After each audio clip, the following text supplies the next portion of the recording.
हा जो Maharashtra police federation housing federation ही काही वरिष्ठ पोलीस अधिकाऱ्यांची एक फेडरेशन आहे, संस्था आहे आणि त्यांना हा भाडे कराराने आपण दिलेला प्लॉट आहे।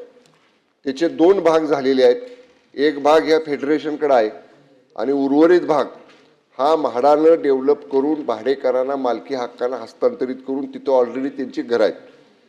दुसऱ्या जागेच्या संदर्भामध्ये सन्माननीय अध्यक्ष महाराज एक PIL हायकोर्टमध्ये सन्माननीय अध्यक्ष महाराज दाखल झाली होती आणि त्या PIL नंतर 14.68 हेक्टर जमीन ही सोसायटीकडे आली आणि 1071 सदनिका या त्या ठिकाणी उपलब्ध करून ती जबाबदारी त्या संस्थेला देण्याचं ठरलं।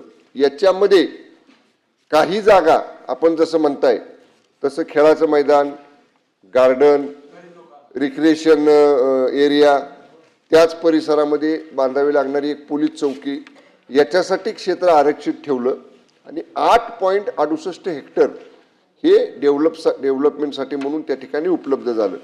या संदर्भामध्ये सन्माननीय अध्यक्ष महाराज नवीन विकास नियंत्रण नियमावली DCPR 2034 नुसार या सदनिकांचं आता क्षेत्रफळ हे 605 चौरस फुटापर्यंत या ठिकाणी झालं आणि सन्माननीय अध्यक्ष महाराज याच्यामध्ये 1071 सदनिका या जवळपास 6,47,955 चौरस फूट क्षेत्राच्या या उपलब्ध होण्याची त्या ठिकाणी आपण तरतूद केली।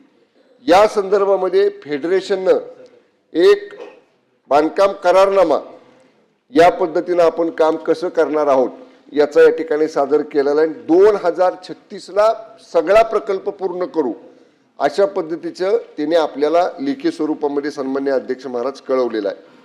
जो सन्माननीय सदस्य नार्वेकर साहेबांनी प्रश्न उपस्थित केला की मैदानासाठी राखीव आहे का, तर अगदी बरोबर आहे, मैदानासाठी आपण राखीव ठेवलेला आहे।